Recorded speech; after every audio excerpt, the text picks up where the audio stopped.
Hi, everyone. I hope you're doing well on this Sunday. I am really excited to share with you a new resource that is going to be dropping on the Resonance Ed site on Tuesday. When I was a classroom teacher, I taught social studies 10th grade and 11th grade for 10 years.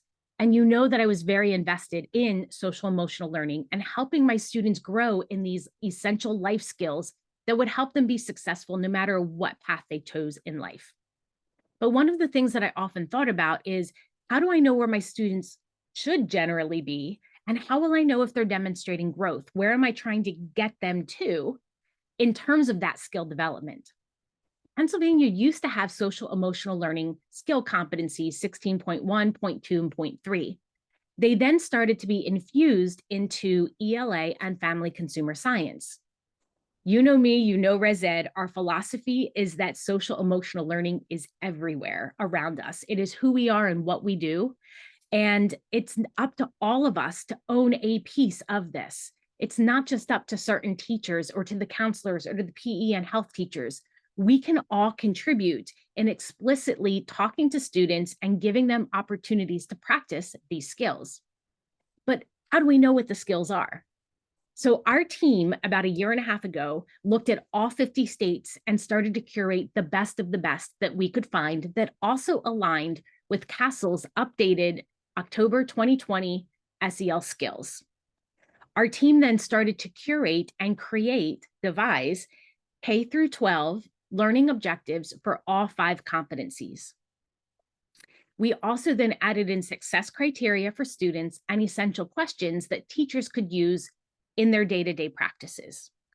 We know that social emotional learning has core themes that go through all 5 competencies. We also know that when our students are in kindergarten, what that looks like and sounds like and feels like in a particular theme is going to look very different than our seniors. We also know that those skills are going to grow in complexity and that students are going to think about who they are as individuals and their core values and how that relates to the community around them.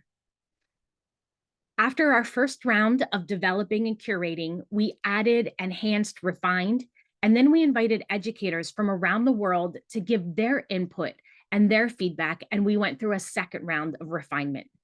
We then went through a third round of refinement, and just last night, I did a final review of every single one. On Tuesday, if you go to resonanceed.com/resources, you will be able to download all of these for yourself to use in your classroom and in your organization. We have decided to align with Creative Commons attribution share alike. This means that you can adapt, refine, edit, delete, enhance any of what we have created for yourself, for your students' needs, for your community's needs, as long as you continue to give us credit with providing the initial foundation. We want this to be valuable for you, and we want this to be accessible to everyone. We would love to hear your thoughts, your feedback on what you think about the learning objectives, and perhaps how you've enhanced and refined them as well to make them useful in your context and your setting. We are always here to support you and to support our students to be the best versions of themselves as they continue to grow through life. Thanks for listening in and have a great rest of your day.